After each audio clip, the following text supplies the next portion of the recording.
Hello दोस्तों, स्वागत है मेरे यूट्यूब चैनल मैथ मैजिक में।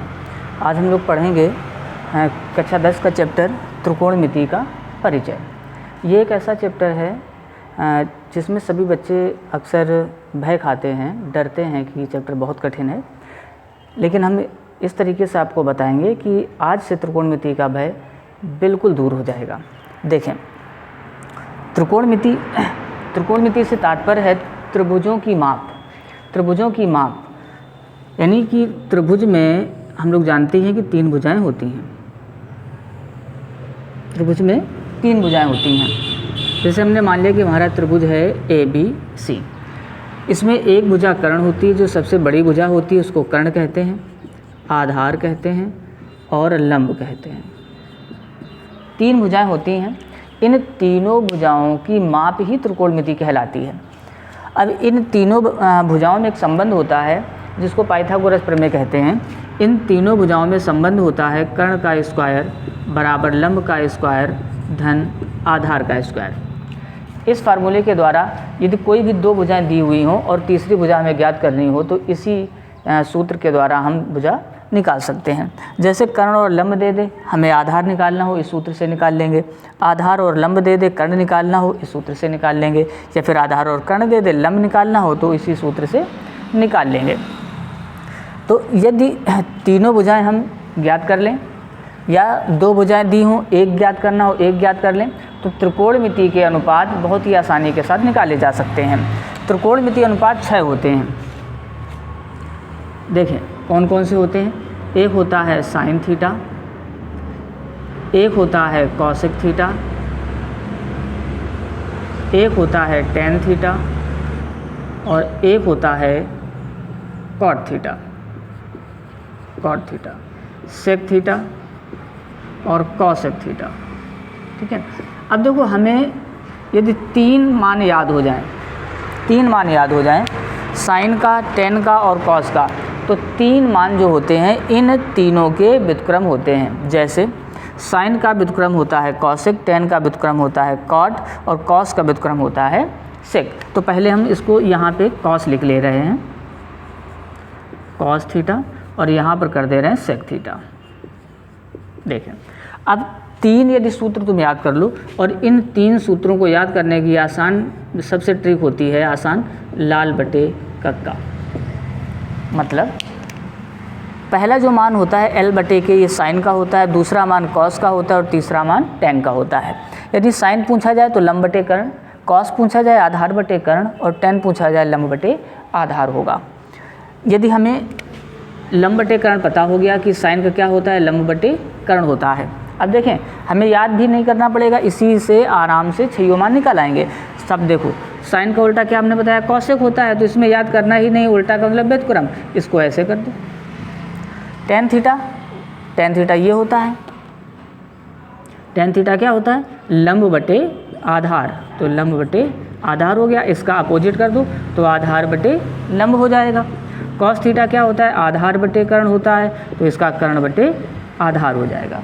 हमें क्या याद रखना है, हमें याद रखना है कि जो ये पहला मान होता है लंब बटे कर्ण होता है, दूसरा मान होता है हमारा कॉस का आधार बटे कर्ण होता है और तीसरा मान टेन का होता है जो लंब बटे आधार होता है।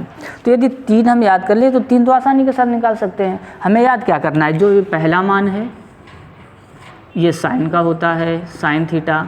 ये जो दूसरा मान तुम्हें दिख रहा है ये कॉस थीटा होता है। जो तीसरा मान दिख रहा है ये टेन थीटा होता है। अब एक बार फिर जरा समझना, साइन थीटा तो कहेंगे लंब बटे कर्ण, यदि कॉसेक थीटा कहते हैं साइन का अपोजिट। हमें ये भी याद रखना कौन किसका अपोजिट होता है। देखें, अपोजिट कौन किसका होता है, साइन का अपोजिट कॉसेक, टेन का अपोजिट कॉट और सेक का अपोजिट कॉस। ठीक है ना, तो ये अपोजिट होंगे, टेन का कॉट, कॉस का सेक, साइन का कॉसेक। 3 हमें याद करने हैं, साइन का, कॉस का और टेन का याद करना है। तो साइन का क्या बनेगा, लंब बटे कर्ण बनेगा। कॉस का क्या होगा, आधार बटे कर्ण होगा। टेन का क्या होगा, लंब बटे आधार होगा। तो यदि हम इतना याद कर लें तो हम आराम से त्रिकोणमिति अनुपातों को निकाल सकते हैं। अब देखो, इन्हीं सूत्रों के द्वारा जो पहली प्रश्नावली है आपकी 8.1 इतने सूत्रों से, या कहें हम केवल लाल बटे कक्का से केवल इतना याद कर लेने से पूरी त्रिकोणमिति की प्रश्नावली 8.1 समाप्त हो जाएगी। कोई भी कठिन नहीं, और इन्हीं की सूत्रों की मदद से आराम से हम सवालों को लगा सकते हैं। तो शुरू करते हैं प्रश्नावली 8.1। इसको हम रफ कर दे रहे हैं, यदि चाहें तो आप लोग स्क्रीनशॉट ले लें।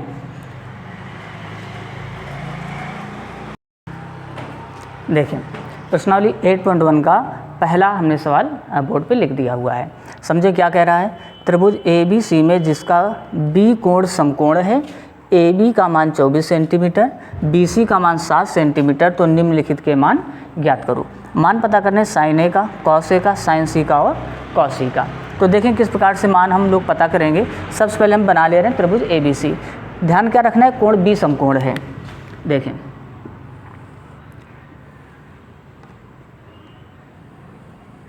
देखो B हमें यहाँ पे रखना है समकोण की जगह। अब हम A यहाँ भी लिख सकते हैं, यहाँ भी लिख सकते हैं, जहाँ इच्छा हो वहाँ लिख दो, कोई दिक्कत नहीं। ABC या ऐसे ABC या ऐसे करके भी लिख सकते हैं। तो A लिख लिया, B लिख लिया, C लिख लिया। अब देखो क्या कह रहा था, AB 24 है तो यहाँ लिख देंगे 24। फिर कह रहा था BC का मान 7 सेंटीमीटर है, तो BC का मान हम लिख लेंगे 7 सेंटीमीटर। अब देखें, त्रिभुज में हमने बताया था 3 भुजाएं होती हैं। एक तो हमें पता है, एक ये पता है, तीसरी भुजा नहीं दी हुई प्रश्न में। तो सबसे पहले हम क्या करेंगे कि पाइथागोरस प्रमेय के द्वारा सबसे पहले जो ये हमारा कर्ण नहीं ज्ञात है, इसको हम सबसे पहले ज्ञात करेंगे कि कितना कर्ण है हमारा। तो सबसे पहले पाइथागोरस प्रमेय लगाते हैं यहाँ पे। तो कर्ण का स्क्वायर बराबर लंब का स्क्वायर धन आधार का स्क्वायर होगा। लंब कितना दिया है 7, 7 का स्क्वायर कर देंगे। आधार दिया है 24, 24 का स्क्वायर कर लेंगे। 7 का स्क्वायर होता है 49 और 24 का होता है 576। दोनों को ऐड कर देंगे तो 625 आ जाएगा, यानी कर्ण का स्क्वायर आ गया 625। अब ये तो पता ही है किसका होता है वर्ग, 25 का, तो कर्ण आ जाएगा 25। इतना समझ में आया।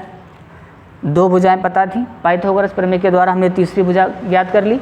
अब हमें, अभी तो उसने sign A, cos A, sign सी और कॉस सी का ही मान पूछा, केवल 4 मान पूछे हैं। यदि तुमसे कहे कि कोई भी मान बताओ, कहे कि छेयु त्रिकोणमिति मान बताओ, शेष त्रिकोणमिति मान बताओ, तो पूरे हम इसी प्रकार से निकाल सकते हैं। देखना जरा, हम निकालने का प्रयास कर रहे हैं, समझना। हमें किसका मान निकालना है, साइन ए और कॉस ए का। पहले ये समझ में आया कि 2 भुजाओं से तीसरी भुजा निकाल ली। त्रिभुज की तीनों भुजाएं हमें ज्ञात होनी चाहिए, तभी हम कोई भी त्रिकोणमिति अनुपात निकाल सकते हैं। सबसे पहले देखो साइन ए का मान पता करना है। तो साइन ए, देखें, अब हमें याद क्या रखना, हमने क्या बताया था याद करना, केवल हमें याद करना है लाल बटे कक्का। जो पहला मान होता है हमने किसका बताया, साइन का, दूसरा कॉस का, तीसरा टेन थीटा का। यानी साइन थीटा, कॉस थीटा और टेन थीटा का मान होता है। हमें मान चाहिए साइन का। साइन थीटा तो क्या बनेगा, L बटे के, यानी लंब बटे कर्ण। अब देखें लंब कितना है, ए कोण की बात कर रहा है, तो लंब कितना है 7, तो 7 आ जाएगा, बटे कर्ण, कर्ण कितना दिया है 25, तो 7 बटे 25। लग गया सवाल। दूसरा देखो निकालना है कॉस ए का मान, कॉस ए का मान। कॉस बीच वाला होता है, आधार बटे कर्ण। आधार कितना है 24 है, तो 24 हो गया, बटे कर्ण, कर्ण कितना है 25, बटे में हो गया 25। हो गया सवाल। अब देखें दूसरे में हमें निकालना है साइन सी। साइन सी, साइन कौन होता है, लंब बटे कर्ण, लंब बटे कर्ण। अब देखो यहाँ थोड़ा सा समझना है आपको, थोड़ा दिमाग में रखना है। देखो साइन का मान हमने यहाँ भी निकाला है, साइन का मान यहाँ भी निकाला गया है। साइन ए का मान 7 बटे 25, तो तुम सोचो जो मान इसका वही मान इसका, सीधे 7 बटे 25 रख देते हैं। ऐसा नहीं है, गलत हो जाएगा। यहाँ कोण ए था और यहाँ कोण सी दिया हुआ है, तो कोण सी, यानी जब कोण दे दे तो कोण की जो सामने वाली भुजा होगी वो लंब मानी जाती है। तो देखो कोण सी अपना कहाँ है, यहाँ पर है, और सी के सामने क्या है 24, यानी लंब क्या माना जाएगा 24। तो यहाँ लिखेंगे 24 बटे कर्ण कितना है 25। आया समझ में। तो जब कोण का डिफरेंट हो तो कोण के सामने वाली भुजा मानी जाएगी लंब। अब देखें दूसरा कॉस सी, कॉस का क्या बताया, आधार बटे कर्ण, तो आधार बटे कर्ण। आधार कितना है, अब देखो सी वाले का ही है, सामने वाले सी वाला क्या हो जाएगा सी के सामने ये क्या हो जाएगा, लंब। तो जब ये लंब है तो ये क्या हो जाएगा, आधार हो जाएगा।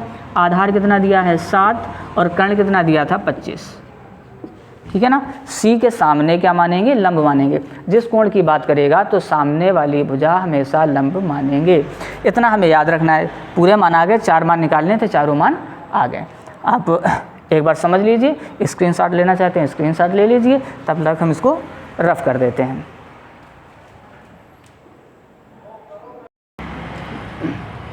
देखें प्रश्न नंबर 2 और 3 हमने बोर्ड पे लिख दिया हुआ है, समझें। कह रहा है tan p minus cot r का मान बताओ। किसका मान पता करना है, tan p और कॉट r का मान पता करना है, और इस त्रिभुज से हमें इसका मान पता करना है। तो देखो इस त्रिभुज में शायद हमने ये गलत लिख दिया है, देखें कितना है इसमें,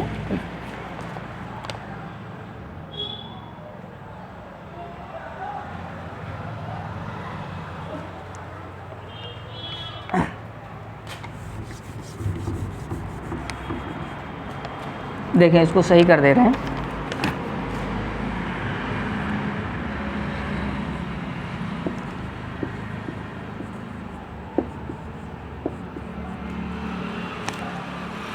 देखिए जरा, यहाँ पर क्या दिया हुआ है, PQR 12 दिया हुआ है, कर्ण 13 दिया है, आधार नहीं पता है। तो सबसे पहले हम क्या करेंगे, आधार निकाल लेंगे पाइथागोरस प्रमेय से। देखिए क्या बनेगी, तो पाइथागोरस प्रमेय होती है कर्ण का स्क्वायर बराबर लंब का स्क्वायर धन आधार का स्क्वायर। कर्ण दिया हुआ था 13, तो 13 का स्क्वायर होता है 169, लंब दिया था 12, 12 का स्क्वायर होगा 144 प्लस आधार का स्क्वायर। इसको यहाँ पक्षांतर कर देंगे तो 169 माइनस 144 बराबर आधार का स्क्वायर, माइनस कर देंगे तो बचेगा 25 बराबर आधार का स्क्वायर, और इसका ले लेंगे वर्गमूल तो आ जाएगा 5, यानी आधार आ गया 5। अब देखो आधार निकाल लिया, कर्ण दिया हुआ था, लंब दिया हुआ था, मान किसका पता करना है, tan p का, यानी tan p और cot r का मान निकाल के दोनों को माइनस करना है, सब्ट्रैक्ट करना है दोनों को। तो देखें tan p का मान हमें पता करना है, डायरेक्ट भी यहीं पे निकाल सकते हो या अलग भी निकाल सकते हैं मान। तो tan p का मान देखें क्या बनेगा, डायरेक्ट निकाल दें इकट्ठे।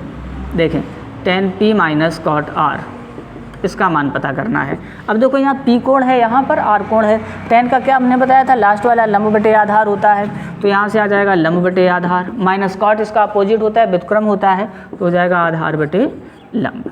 अब देखें p, ये याद रखना है किस कोण की बात हो रही है, p की हो रही है, तो p ये हो जाएगा, सामने क्या होगा लंब, यानी ये वाला लंब होगा, ये लंब नहीं होगा, लंब ये होगा, तो यहाँ से क्या आ जाएगा 5 बटे आधार कितना होगा 12 माइनस, अब यहाँ क्या करना है कॉट r, अब r की बात हो रही है तो r कोण यहाँ पर है, इसके सामने ये वाला लंब होगा, 12 लंब हो जाएगा, तो यहाँ लिख देंगे बटे आधार कितना हो जाएगा 5 हो जाएगा, तो 5 और लंब कितना हुआ था 12, 5 बटे 12 माइनस 5 बटे 12 कितना आ जाएगा 0, ठीक है। तो इसमें हमें क्या याद रखना है, देखो फिर दोबारा समझते हैं। tan p यानी p कोण की बात हो रही है, तो p के सामने लंब, यानी ये हो जाएगा लंब 5, ये हो जाएगा आधार, तो क्या है लंब बटे आधार, तो 5 बटे 12 लंब आधार 5 बटे 12 माइनस कॉट r की बात हो रही, तो r यहाँ पे सामने वाला लंब होगा, ये आधार होगा, तो सूत्र क्या होता है आधार बटे लंब, ये आधार ये लंब, तो 5 बटे 12, 5 बटे 12 माइनस 5 बटे 12 0 हो जाएगा। अब सवाल नंबर 3 देखते हैं। सवाल नंबर 3 में क्या है, कह रहा है यदि साइन a बराबर 3 बटे 4 तो कॉस a तथा tan a का मान ज्ञात करें।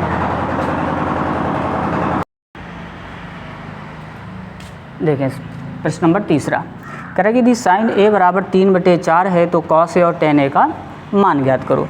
अब यहाँ पे तो कोई त्रिभुज दिया हुआ नहीं कि इस प्रकार से हम पता कर लें कि कौन सी भुजा नहीं दी हुई है। यहाँ पे दिया है साइन ए बराबर 3 बटे 4, तो हमें याद रखना पड़ेगा कि साइन में कौन कौन सी भुजाएं दी होती हैं। तो साइन में कौन कौन सी भुजाएं होती हैं, लंब बटे कर्ण, यानी अंश में जो होता है वो लंब होता है, जो आधार में होता है वो कर्ण होता है। तो यहाँ से जो साइन ए दिया हुआ है 3 बटे 4, इसको कैसे लिख लेंगे हम, इसको लिख लेंगे लंब बटे कर्ण, यानी लंब बटे कर्ण, लंब हो जाएगा 3 और कर्ण हो जाएगा 4। आधार नहीं पता है, पाइथागोरस प्रमेय से आधार पहले ज्ञात करेंगे, लंब का स्क्वायर धन आधार का स्क्वायर, कर्ण की जगह 16 आ जाएगा, लंब की जगह 3 का 9 हो जाएगा प्लस आधार का स्क्वायर, इधर माइनस कर देंगे तो 16 माइनस 9 बराबर आधार का स्क्वायर हो जाएगा, घटा देंगे तो 9 7 16, यानी आधार का स्क्वायर 7 आ जाएगा, इसलिए आधार बराबर 7 हो जाएगा। दिख रहा है? देखें, इसको ऊपर लिख दे रहे हैं। तो आधार का मान कितना आ जाएगा? आधार का मान आ जाएगा √7। 7 बचा था तो √7 हो गया। हमें मान किसका पता करना है? कॉस ए का और tan ए का। अब देखो, जिस कोण में दिया हुआ था हमें अनुपात, उसी कोण में हमें अनुपात पूछ रहा है। यानी sin ए में ही दिया हुआ था और cos ए और tan ए का ही पूछ रहा है। तो हमें सीधे, अब ये भी हमें दिमाग नहीं लगाना है कि कौन लंब कौन आधार होगा, हमें सीधे फार्मूला लगा देना है। क्यों लगा देना है? क्योंकि जिस कोण में दिया था उसी कोण में पूछा गया है, तो सेम होगा इसमें। कॉस का क्या होता है? आधार बटे कर्ण। तो आधार बटे कर्ण, आधार कितना है भाई इसका? आधार था √7।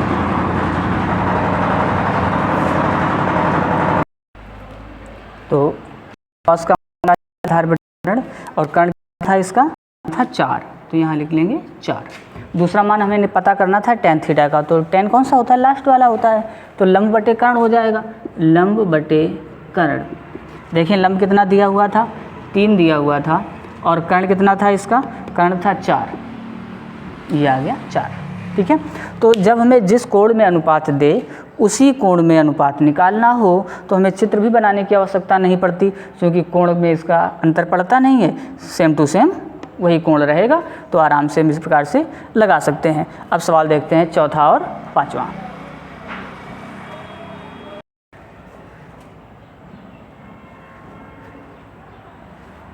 देखें, क्वेश्चन नंबर चौथा और पाँचवा कह रहा है कि यदि 15 cot A का मान 8 है तो sin A तथा sec A का मान बताओ।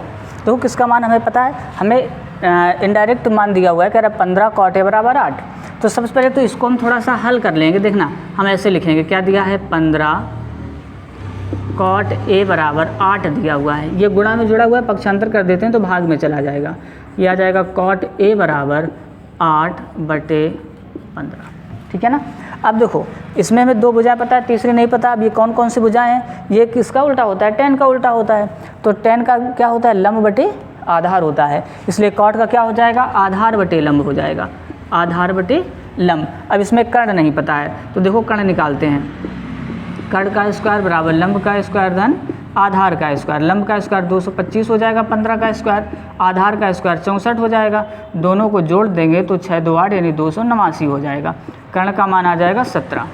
17 का स्क्वायर ही तो होता है 289। तो 289 का वर्गमूल ले लिया, 17 आ गया।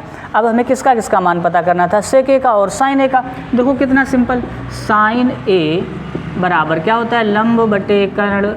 तो लंब का मान कितना रखेंगे भाई? 15 रखेंगे, और कर्ण भी निकाला 17। दूसरा मान पता करना था sec A। अब sec हमें ये पता होना चाहिए sec अपोजिट किसका होता है। तो sec देखो, ये sin, ये cos, ये tan, तो cos का अपोजिट sec होता है। तो कर्ण बटे आधार हो जाएगा, इसका अपोजिट कर देंगे तो कर्ण बटे आधार। कर्ण 17 था और आधार दिया हुआ था 8, ये आ गया 8। आया बात समझ में? देखें, कोई भी हमें भुजा न दी हो तो पहले तो भुजा निकाल लेंगे, फिर सूत्र लिखेंगे। ये इसी से हम सारे मान निकाल सकते हैं। 3 यहाँ से होते हैं और 3 इसके अपोजिट होते हैं। अगला नंबर देखिए, कह रहा है यदि sec थीटा का मान 13 बटे 12 है तो अन्य सभी का मतलब जो शेष हैं, कितने मान होते हैं? 6। एक उसने दे दिया है sec का, तो शेष कितने बचे? 5। तो 5 के हमें मान निकालने हैं। एक तो हम डायरेक्ट ही निकाल सकते हैं। देखना, हमने क्या बताया? साइन का उल्टा cos, cos का उल्टा sec। तो sec का उल्टा क्या होगा? cos होगा। तो cos तो हम डायरेक्ट निकाल सकते हैं। इसका cos क्या हो जाएगा? 12 बटे 13। और cos थीटा होता क्या है बताएं भाई? cos थीटा क्या होता है? आधार बटे कर्ण होता है। तो आधार हो जाएगा 12 और कर्ण हो जाएगा 13। अब यहाँ से लंब निकालने का फार्मूला देखें। कर्ण का स्क्वायर बराबर लंब का स्क्वायर धन आधार का स्क्वायर। कर्ण की जगह 13 का स्क्वायर 169 होगा। लंब का स्क्वायर हमें पता करना है, आधार का स्क्वायर 144 होगा। पक्षांतर कर देंगे तो 169 से 144 घटाएंगे तो एल स्क्वायर का मान कितना मिल जाएगा? ये मिल जाएगा 25, यानी लंब कितना आ जाएगा? 5। लंब पता चल गया। अब सारे मान हमें पता करने हैं, निकाल सकते हैं आराम से। देखें, चलो सबसे पहले मान निकालते हैं साइन का। साइन क्या बनेगा? लंब बटे कर्ण बनेगा। लंब बटे कर्ण, लंब का मान देखें कितना था? 5, और कर्ण का मान कितना है? 13। ये आ गया। अब देखो, हमें क्या करना है? इसका अपोजिट पहले निकाल लो। इसका अपोजिट क्या बनेगा? 13 बटे 5। आ गया इसका फार्मूला। हमें tan थीटा का मान पता करना है, तो tan थीटा क्या बनेगा, लंब बटे आधार, लंब बटे आधार। लंब कितना है देखते हैं भाई, लंब है 5, आधार कितना है, आधार है 12, ये आ गया। इसका अपोजिट क्या बनेगा, कॉट थीटा, तो कॉट थीटा क्या हो जाएगा 12 बटे 5, 12 बटे 5। इसका आपने अपोजिट कर दिया, यहाँ क्या आया था 5 बटे 12 मिला, तो इसका कर दिया अपोजिट 12 बटे 5। अब देखो दूसरा मान हमें पता करना था, ये तो हमने निकाल ही लिया था, सेक का मान निकाल दिया था, सेक से कॉस का मान निकाल लिया है, पांचों त्रिकोणमितीय मान आसानी के साथ निकल आए। अब आपको जहाँ कहीं भी समस्या हो आप हमसे पूछ सकते हैं, कोई भी आपकी क्वेरी हो तो आप हमें कमेंट बॉक्स में लिख दें, हम उसका आपको जवाब दे देंगे। और यदि आपको ये वीडियो अच्छा लगा हो, क्योंकि हमारा ये पहला वीडियो है, और यदि आप लोगों का सपोर्ट मिला और आप लोगों ने कुछ सीखा, तो आप हमें कमेंट बॉक्स में ज़रूर बताएं। अपने दोस्तों को ये वीडियो शेयर करें यदि आपको अच्छा लगा हुआ हो, और हमारा इसी प्रकार से हौसला बढ़ाएं, तो हम आपके लिए नए वीडियो बहुत जल्द प्रोवाइड कराते रहेंगे। और अपने दोस्तों में इसको शेयर ज़रूर करें, यदि पसंद आया हो तो इसको लाइक करें, सब्सक्राइब करें। धन्यवाद।